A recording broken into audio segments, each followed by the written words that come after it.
Hoy Internet está en todas partes, en nuestros teléfonos, en nuestras casas, en los bancos, hospitales y satélites.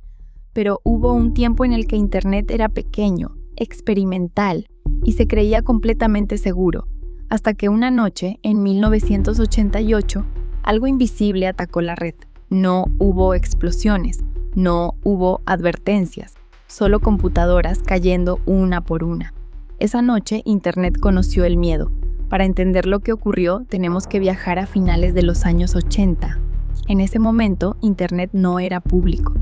No existían redes sociales, ni páginas web, ni virus como los conocemos hoy. Internet era un proyecto académico y militar, un experimento entre universidades, centros de investigación y el gobierno de Estados Unidos. Todos se conocían, todos confiaban en todos, la seguridad prácticamente no existía, porque nadie imaginaba que hiciera falta. Y ese fue el primer gran error. El 2 de noviembre de 1988, algo extraño comenzó a suceder. Las computadoras conectadas a Internet empezaron a funcionar lentamente. Los sistemas se congelaban, las órdenes tardaban minutos en responder o no respondían nunca.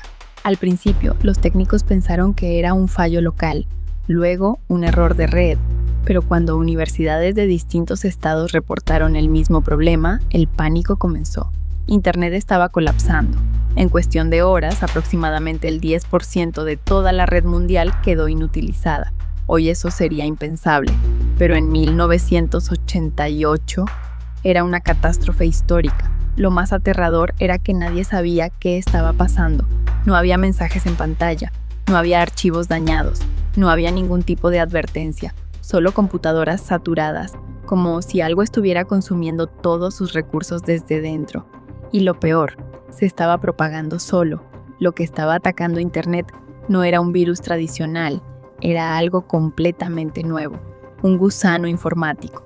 A diferencia de los virus comunes, que necesitan que alguien los instale, un gusano puede moverse por la red sin intervención humana. Entra a un sistema, se copia a otro y repite el proceso. El problema es que este gusano no sabía cuándo detenerse. El programa explotaba vulnerabilidades en servicios básicos de Unix, el sistema operativo más usado en ese momento. Se colaba en computadoras remotas, se copiaba y volvía a copiarse una y otra vez. Cada copia consumía memoria, cada copia ralentizaba el sistema, hasta que las máquinas simplemente se ahogaban. Internet estaba siendo víctima de algo que nunca había enfrentado antes. Detrás de todo esto había una sola persona, Robert Tappan Morris, un joven estudiante de posgrado de la universidad, brillante, curioso, hijo de un reconocido experto en seguridad informática. Morris no quería destruir Internet. Según sus propias palabras, su objetivo era simple, medir el tamaño de la red. Quería saber cuántas computadoras estaban conectadas. Para lograrlo, creó el gusano Morris, pero cometió un error que cambiaría la historia. El gusano estaba programado para copiarse incluso si detectaba que ya estaba instalado en una máquina. Morris temía que los administradores bloquearan el programa fingiendo que ya estaba presente. Ese pequeño detalle fue fatal. El gusano empezó a replicarse sin control, una copia sobre otra. Lo que debía ser un experimento académico se convirtió en el primer ciberataque global de la historia. La reacción fue inmediata y caótica. Administradores desconectaban cables de red, universidades apagaban sus sistemas completos. Algunos optaron por aislarse totalmente de Internet. Por primera vez, el mundo entendió algo aterrador. Internet no era indestructible y podía ser usado como un arma, no para robar, no para espiar, sino para paralizarlo todo. Finalmente, un grupo de investigadores logró analizar el código del gusano. Descubrieron cómo funcionaba y, con mucho esfuerzo, lograron detener su propagación. Internet volvió lentamente a la normalidad, pero el daño ya estaba hecho. La confianza se había roto. El caso del gusano Morris provocó consecuencias históricas. Se crearon los primeros equipos de respuesta ante emergencias informáticas. Nació la ciberseguridad como disciplina real. Y por primera vez, se entendió que el software podía causar daños a gran escala. Robert Morris fue identificado y llevado a juicio. Se convirtió en la primera persona condenada bajo la ley de fraude y abuso informático en Estados Unidos. Su castigo fue leve comparado con el impacto que causó.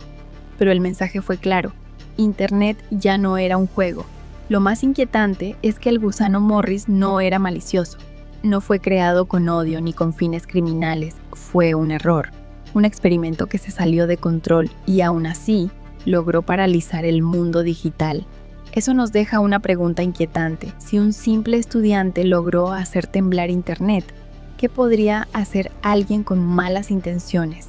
Desde ese día, los virus evolucionaron, los ataques se volvieron más sofisticados y el miedo digital se convirtió en parte de nuestra realidad. Pero todo comenzó ahí, en 1988, con una línea de código mal calculada, el gusano Morris, el primer virus que hizo temblar a Internet, y nos recordó que incluso las creaciones brillantes pueden convertirse en nuestras peores pesadillas. Te invito a ver este otro video donde hablamos del virus malicioso más efectivo de Internet, creado con intenciones maliciosas.